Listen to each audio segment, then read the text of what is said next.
Hello students, आज हम start कर रहे हैं कक्षा 10th प्रश्नावली एक वास्तविक संख्या पार्ट फर्स्ट लेंगे आज।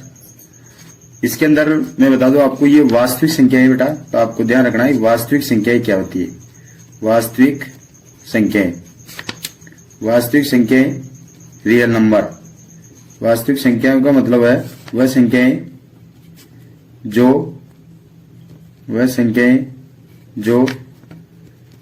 परिमेय संख्या व अपरिमेय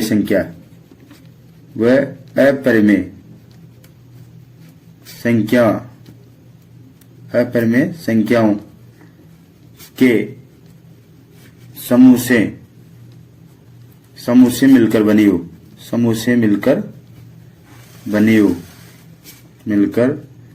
हो उसे वास्तविक संख्याएं कहते हैं। वास्तविक संख्याएं कहते हैं। देखिए बच्चों, वह संख्याएं जो परिमेय संख्या व अपरिमेय संख्या उनके समूह से मिलकर बनती है उसे वास्तविक संख्याएं कहते हैं। जैसे कोई सी भी संख्याएं ले लेते अपन, जैसे 2 ले लिया अपन ने, उसके बाद में जैसे 3 ले लिया, उसके बाद में जैसे अपन ने कोई सी संख्या ले लिया √5 ले लिया, उसके बाद में जैसे आपके पास कोई सी भी संख्या ले ली, जैसे आपने -√3 ले लिया, और जैसे कुछ भी ले लिया, जैसे यहाँ पे ले लिया आपने 4 ले लिया।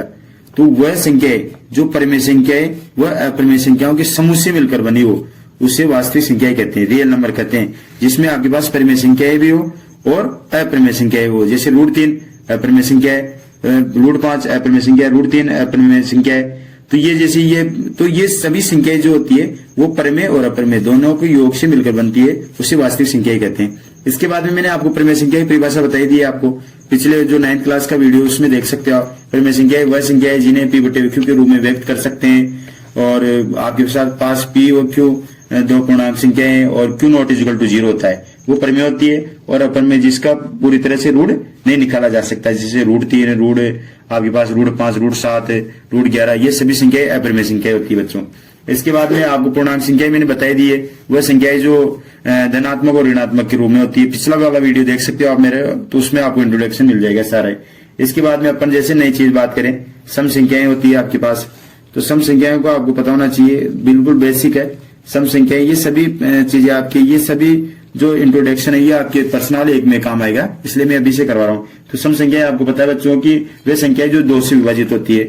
नोट कर लीजिए, आपको जिसको पता नहीं है, वे संख्याएं जो 2 से विभाजित हो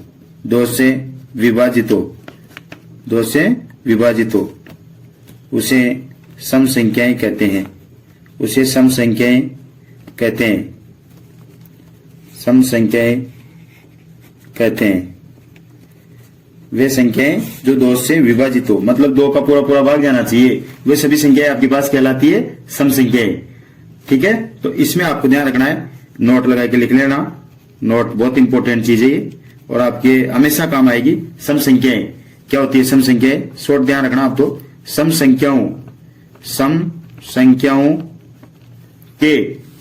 संख्याओं के इकाई का अंक ध्यान रखना बेटा आपको। इकाई का अंक 0, 2, 4, 6, 8 इत्यादि होती है।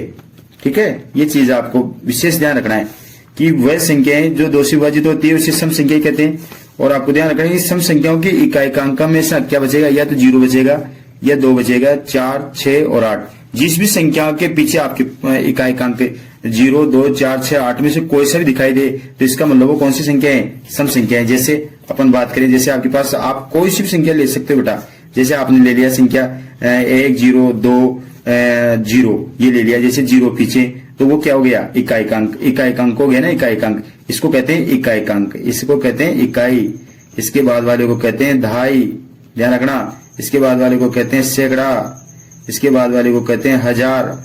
ठीक है, फिर 10,000, लाख, 10 लाख, ध्यान रखना, करोड़, 10 करोड़, ऐसे आपको लास्ट तक याद रखना है। तो जैसे मैंने कह दिया, जैसे और उदाहरण ले ले अपन, जैसे बात कर लेते हैं 2, 0, 3, 4, 8 आ गया जैसे मान लो, ये सभी संख्या क्या कहलाती है? सम संख्या कहते हैं। आप कितनी बड़ी संख्या ले लो, जिस संख्या के इकाई का अंक 0, 2, 4, 6, 8 इनमें से कोई सा भी होता है तो वो सभी संख्याएं आपके पास सम संख्याएं कहलाती है। ध्यान रखना। इसका विलोम विषम संख्याएं। विषम संख्याएं आपको पता होना चाहिए क्या होती है विषम संख्याएं? वे संख्याएं जो 2 से पूरी तरह से विभाजित नहीं होती है उसे विषम संख्याएं कहते हैं। आप चाहो तो नोट कर सकते हो। वे संख्याएं जो 2 से विभाजित नहीं होती है। विभाजित का मतलब जिसमें 2 का भाग नहीं जाता है, विभाजित नहीं होती है, उसे विषम संख्याएं कहते हैं। ये आपको ध्यान रखना है, विषम संख्याएं कहते हैं। साथ के साथ आप नोट्स बना सकते हो इन चीजों का। ये बेसिक नॉलेज है बेटा, आज आपका पार्ट फर्स्ट है, इसमें सब चीजें आ जाएगी। आपके जो फर्स्ट एक्सरसाइज में जो भी दे रखा है सारा मैटर इसमें सोल्व कर दूंगा मैं। उसके बाद में अपन पर्सनल स्टार्ट करेंगे, लेकिन बेसिक नॉलेज अपना कंप्लीट होना चाहिए। तो सम संख्याओं को जैसे विलोम है इसका विषम संख्या, वे संख्याएं जो 2 से विभाजित नहीं होती है उसे विषम संख्याएं कहते हैं। जैसे आपको ध्यान रखना बेटा, 2 से विभाजित कौन कौन सी नहीं होती है? जैसे आपके पास आ गया कौन, एक तो आ गया जैसे 1, 3, 5, 7, 9, 11, 13 ये इत्यादि संख्याएं चलती है आगे तक। तो ये सभी संख्याएं कौन सी संख्याएं कहलाती है? विषम संख्याएं, जो 2 से पूरी तरह से विभाजित नहीं होती। 2 से मतलब विभाजित नहीं होती, 2 का भाग नहीं जाता है, वो सभी संख्याएं विषम संख्याएं कहलाती है। ठीक है, जैसे 1, 3, 5, 7, 9 ये सभी संख्याएं जो होती है वो विषम संख्याएं होती है। ध्यान रखना आपको इस चीजें विषम संख्याओं के लिए। अब इसमें भी आपको मैं शॉर्ट तरीका लिखवा दूं। इसमें क्या शॉर्ट है कि जो नोट लगा के लिख लेना, आप नोट लगा के लिखना, विषम संख्याओं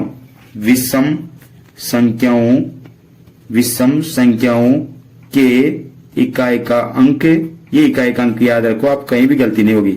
इकाई का अंक होना चाहिए 1, 3, 5, 9।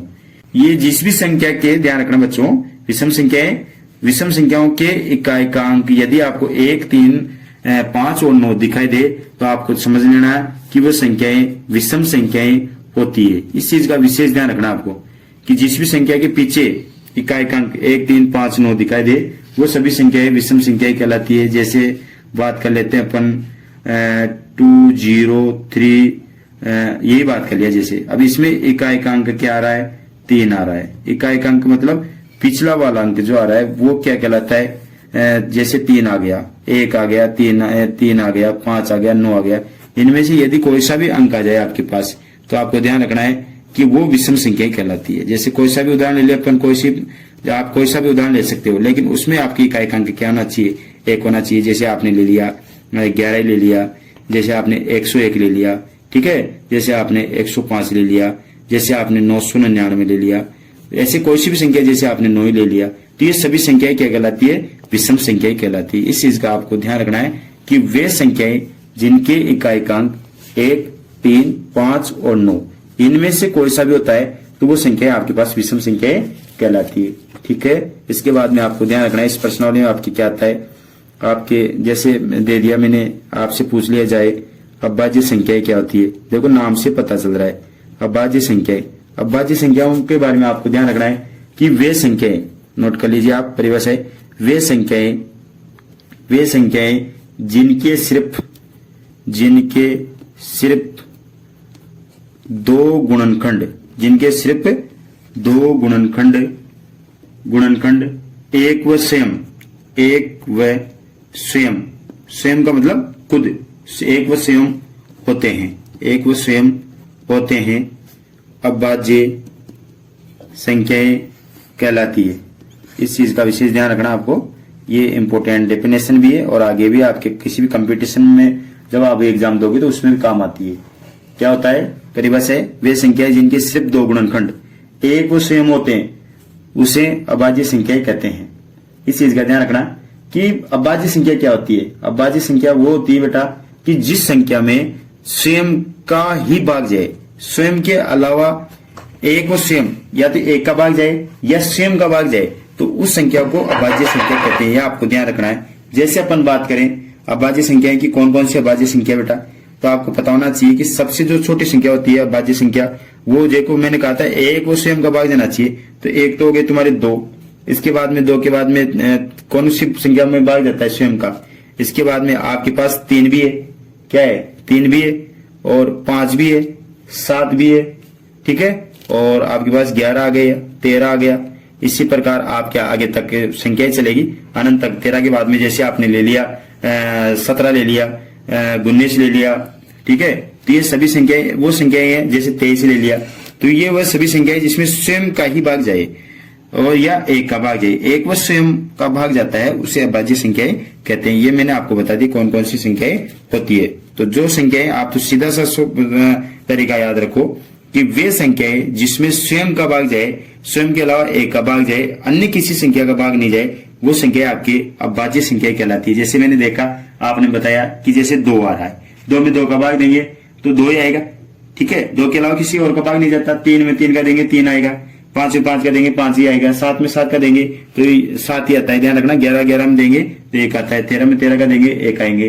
तो ध्यान रखना आपको कि प्राइम नंबर क्या होता है। ये जो अभाज्य संख्या होती है इनको प्राइम नंबर भी कहते हैं, ध्यान रखना इस चीज के बाद। इसके बाद इंपोर्टेंट आता है आपकी भाज्य संख्या, भाज्य संख्या। अब इसका जस्ट विलोम आ रहा है आपके पास, इसका जस्ट विलोम आ रहा है भाज्य संख्या। आपको यदि ये डेफिनेशन अच्छी तरीके से याद है तो इसमें कोई दिक्कत नहीं आएगी। इसमें मैंने क्या कहा, वे संख्याएं जिनके सिर्फ 2 गुणनखंड होते हैं, एक वो सेम होते हैं, अभाज्य संख्या कहलाती है। या आपको मैंने नॉर्मल बताया कि वह संख्याएं जो स्वयं का ही भाग जाए और एक का भाग जाता है, इसके अलावा किसी अन्य संख्या का भाग नहीं जाता, उसको क्या कहते हैं, अभाज्य संख्या कहते हैं, ठीक है। आपको इसमें पूछ लिया जाए सबसे छोटी अभाज्य संख्या कौन सी है, तो सबसे छोटी अभाज्य संख्या कौन सी होगी, 2। आपको ऐसा भी पूछ लिया जाए कि एक अंक की सबसे छोटी अभाज्य संख्या कौन सी है, एक अंक की सबसे छोटी 2, एक अंक की सबसे बड़ी 7 हो रही है आपके पास, ठीक है। ऐसे आपको ध्यान रखना है आगे तक कि आगे क्या क्या आते हैं, क्या क्या नहीं आते हैं। इसके बाद में आपको भाज्य संख्या के बारे में मैंने कहा, भाज्य संख्या की आप डेफिनेशन लिख लो, वे संख्याएं, ताकि आप कंफ्यूजन न हो, आगे भी आपकी काम आती रहेगी चीजें। तो वे संख्याएं जिनके एक और स्वयं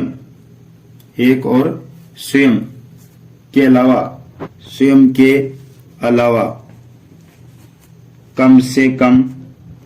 कम से कम एक और गुणनखंडो फैक्टरो उसे भाज्य संख्याएं कहते हैं, भाज्य संख्याएं कहते हैं। देखो भाज्य संख्याएं वे संख्याएं जिनके एक और स्वयं के अलावा कम से कम एक गुणनखंड हो, उसे भाज्य संख्याएं कहते हैं, ठीक है। अब आपको इसमें ध्यान रखना है कि भाज्य संख्याएं क्या होती है। देखो मैं बताऊं आपको कि भाज्य संख्याएं वो होती है बेटा कि जिसमें स्वयं के अलावा, शॉर्ट में मैं बताऊं आपको, यह आपको याद रखना है, भाज्य संख्याएं कि वे संख्याएं जिसमें स्वयं के अलावा अन्य और संख्या का भी भाग जाता है। इसका मतलब यह है कि जिसमें स्वयं का भाग जाए और स्वयं के अलावा अन्य संख्या का भी भाग जाए, अन्य संख्या का भी भाग जाए, उसको कहते हैं भाज्य संख्याएं। या आप याद रख सकते हो, वे संख्याएं जिनके एक और स्वयं के अलावा कम से कम एक और गुणनखंड हो, उससे भाज्य संख्याएं कहते हैं। जैसे बात कर लेते हैं अपन 2 आपके पास अभाज्य संख्या है, 3 भी अभाज्य संख्या है, तो ये 4 हो जाएगा बेटा।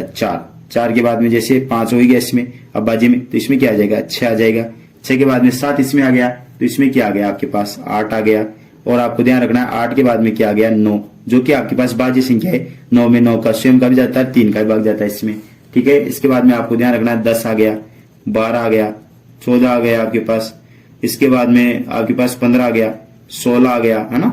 इसके बाद में 17, 18 आ गया, 19 इसमें चला गया, 20 आ गया, 21 आ गया, 22 आ गया, 23 इसमें चला जाएगा, 24 आ गया। ऐसे में अनंत संख्याएं लिख सकता हूं, ठीक है।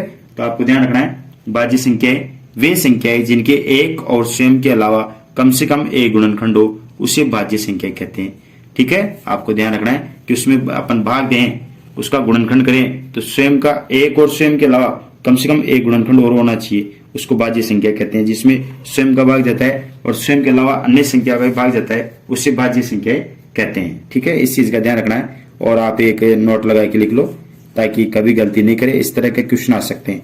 आपसे पूछ लिया जाए कि एक अंक की सबसे छोटी अभाज्य संख्या कौन सी है, तो आपका आंसर होना चाहिए 4।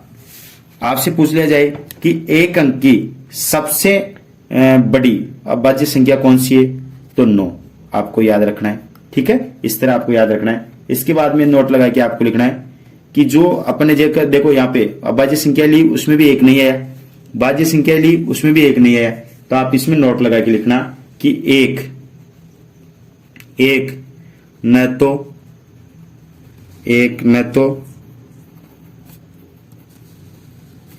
तो अभाज्य संख्या है, एक न तो अभाज्य संख्या है, एक न तो अभाज्य संख्या है। ध्यान रखना आपको, एक न तो अभाज्य संख्या है और नहीं भाज्य संख्या है, संख्या है। देखो आपने देखा है यहाँ कुछ भी नहीं है। एक जो आपके पास नंबर एक है, न तो क्या है अभाज्य संख्या है और नहीं भाज्य संख्या है, न तो अभाज्य संख्या और नहीं भाज्य संख्या है। तो देखो एक न तो अभाज्य संख्या में आ रहा है और नहीं भाज्य संख्या में आ रहा है, तो आपको याद रखना है कि एक न तो अभाज्य संख्या है और नहीं एक भाज्य संख्या है। इसके बारे में ध्यान रखना है। तो अपने दिमाग में एक क्वेश्चन उठता है कि एक न तो भाज्य संख्या और नहीं अभाज्य संख्या, तो फिर है क्या, तो आपको याद रखना है आपको एक जो है वह क्या है, वह पूर्णांक है। ध्यान रखना, एक जो है वो क्या है, वह पूर्णांक है। एक जो है वो आपके पास पूर्णांक संख्या है। ठीक है, तीन चीजें याद रखना है बेटा। इसके बारे में आपके पास और दे रखा है, इसमें कुछ जो आपको याद रहना चाहिए कि क्या है क्या नहीं है, तो बेसिक क्लियर होना चाहिए। तो बेसिक क्लियर होगा तो उसके लिए आपको ध्यान रखना है कि शांत जो दशमलव होता है वो क्या होता है, शांत दशमलव क्या होता है। तो अपन ने लिखवा दिया 0.5 लिखवा दिए, 5 पॉइंट तक क्लियर हो गया आपके। आपको छठा पॉइंट याद रखना है, शांत दशमलव प्रसार। ये आपको डेफिनेशन याद होना चाहिए। अगर ये याद है तो आपको कोई दिक्कत नहीं आएगी। शांत दशमलव प्रसार बोर्ड में एक क्वेश्चन 100% आता है इसके बारे में, तो आपको याद रखना है जिन परिमेय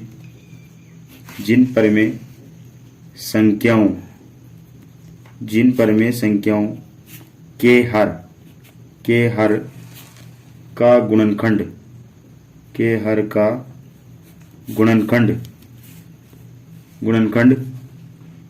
2 की पावर m गुणा 5 की पावर n के रूप का होता है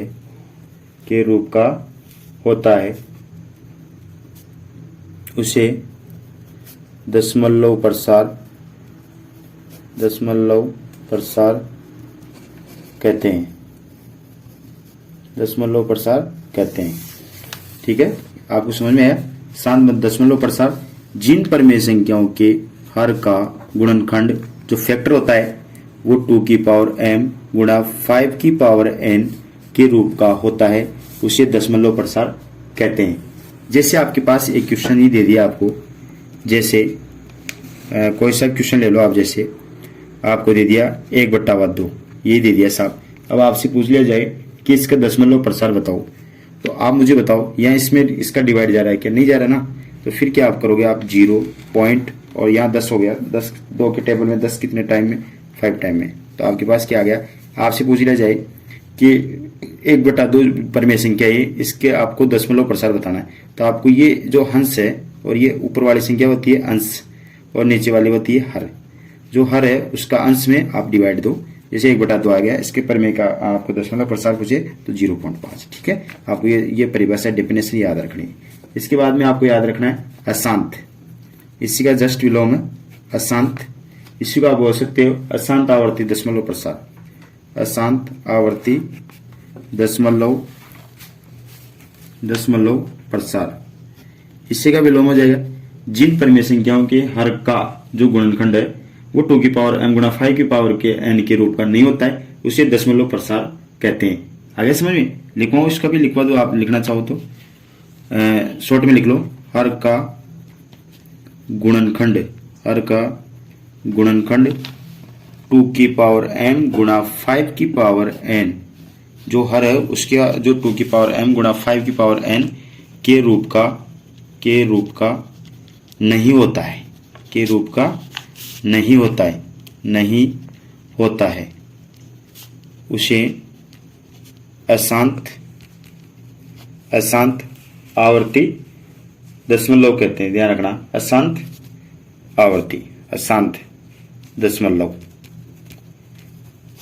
दशमलव प्रसार कहते हैं। ठीक है, आपको याद रखना है चीज कि वे संख्याएं जिनके हर का गुणनखंड 2 की पावर m गुणा 5 की पावर n का रूप नहीं होता है उसे अशांत दशमलव प्रसार कहते हैं। ध्यान रखना, जैसे आपके पास कोई सी संख्या आ गई, जैसे मान लो आपके पास एक संख्या आ गई, जैसे आपको दे दिया कोई सी संख्या 1/3 दे दिया, जैसे साहब आपको 1/3 दे दिया और आपको इसमें पूछा जाए कि भाई आपको इसका दशमलव प्रसार याद करना, तो जैसे इसमें भाग देंगे अपन, तो 0 भाग नहीं जा रहा तो 10 हो गया 3 बार, 3 3 जा 9, फिर 10 में से 9 माइनस हो गया तो 1 बच गया, फिर आपके पास 3 3 जा 9। मतलब ये संख्याएं बार बार 3 3 ऐसे आपके पास इसकी पुनरावृत्ति हो रही है, बार बार आ रही है, इसलिए आपने इसको कहा आवर्ती। आवर्ती का मतलब होता है कि वे संख्याएं जो एक के बाद में वापस बार बार आ रही है वो संख्याएं और अनंत बार आती रहती है, उसको कहते हैं अशांत आवर्ती। ठीक है, ये आपको याद रखना है। ठीक है, इस प्रश्नावली में आपके पास और इंपॉर्टेंट चीज ध्यान रखना, लघुत्तम समाप्रत्यय।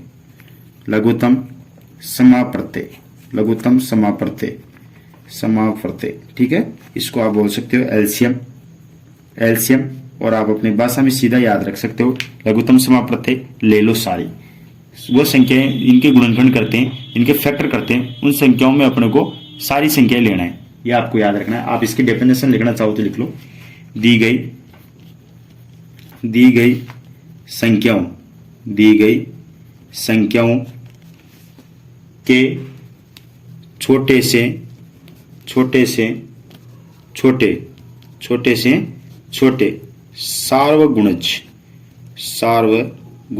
सभी में जो गुणज है सार्वगुणज को लघुत्तम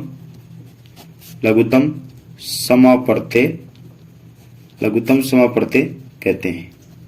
ठीक है, ये डेफिनेशन याद रखना लेना आप बेसिक नॉलेज के लिए। लघुत्तम समाप्रत्यय को कहते हैं एलसीएम।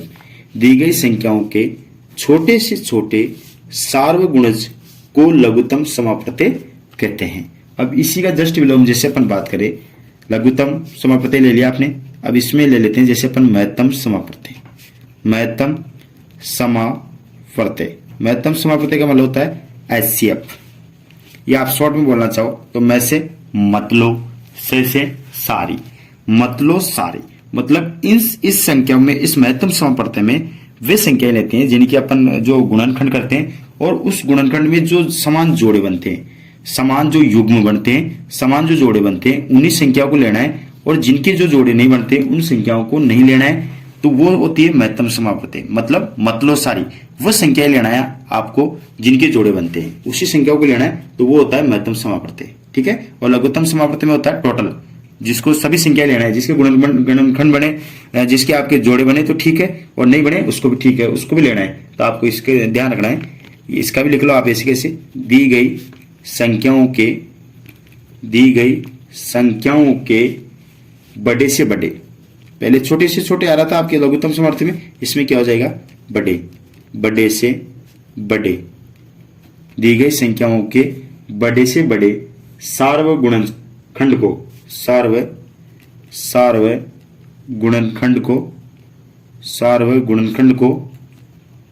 महत्तम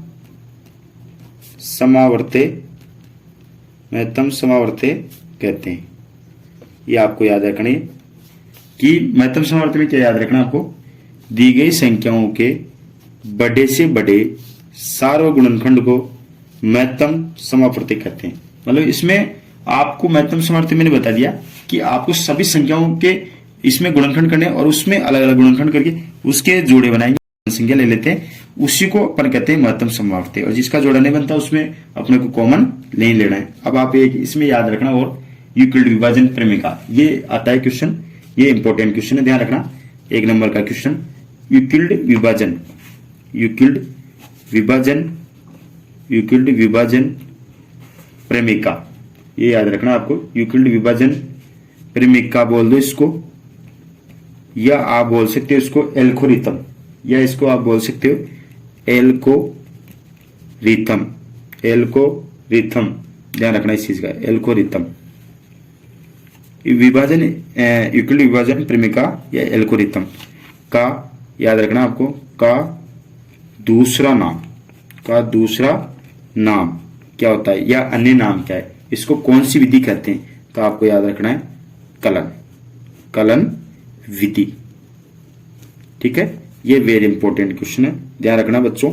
इस बार आपके ये जो सिलेबस नया बना है उसमें ये 1 नंबर का क्वेश्चन बन सकता है आपके। क्या बन सकता है, यूक्लिड विभाजन परिमेय या एल्गोरिथम का अन्य नाम या दूसरा नाम जो है उसको किस विधि के नाम से जाना जाता है, तो आपका आंसर होगा कलन विधि।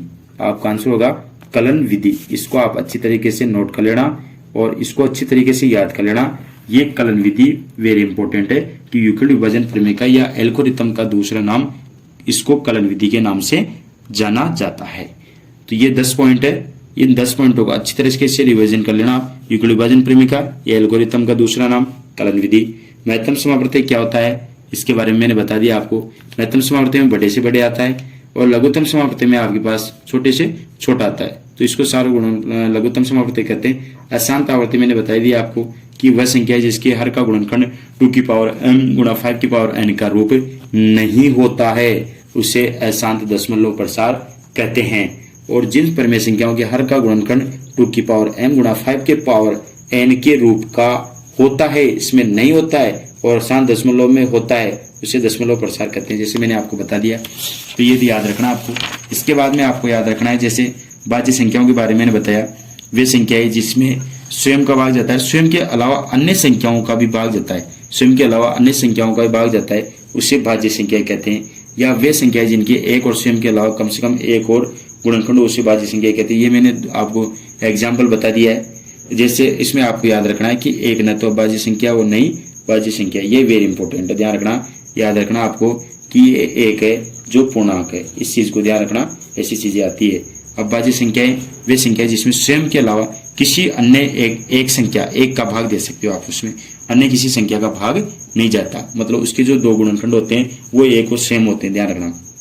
जैसे 2 है, 2 में स्वयं का भाग जाता है, अन्य किसी का भाग नहीं जाता, एक का भाग दे सकते हो। 3 में स्वयं का भाग जाता है, किसी और का भाग नहीं जाता। 5 में स्वयं का जाता है, 7 में स्वयं का जाता है, 11 में स्वयं का, 13 में स्वयं का, ऐसे आगे आप संख्या ले सकते हो। जैसे 13 के बाद में आपने ले लिया, जैसे 17 होगा, फिर 19 होगा, ठीक है, 23 होगा, ऐसे ध्यान रखना। विषम संख्याएं वे संख्याएं जो 2 से विभाजित नहीं होती, विषम संख्या कहलाती है। आपको इसमें याद रखना है, नोट लगा के नोट कर लेना इसको। विषम संख्याओं की इकाई अंक 1, 3, 5, 9 होता है, वो विषम संख्याएं बोलती है। सम संख्याओं में आपको याद रखना है कि जिसका इकाई अंक आपको 0, 2, 4, 6, 8 इनमें से कोई सी भी एक संख्या दिखाई दे तो वो सम संख्या होती है। वास्तविक संख्या रियल नंबर जो होता है, वह संख्या जो परिमेय संख्या है वह अपरिमेय संख्याओं के समूह से मिलकर बनी होती है, उसे वास्तविक संख्याएं कहते हैं, रियल नंबर कहते हैं। जैसे मैंने बता दिया आपको 2, 3, √5 अपरिमेय संख्या है, ये अपरिमेय संख्या है, परिमेय संख्या है। ये इसी प्रकार जो परिमेय और अपरिमेय के योग से मिलकर बनी होती है, समूह से मिलकर बनी होती है, उससे वास्तविक संख्याएं कहते हैं। Okay, thanks.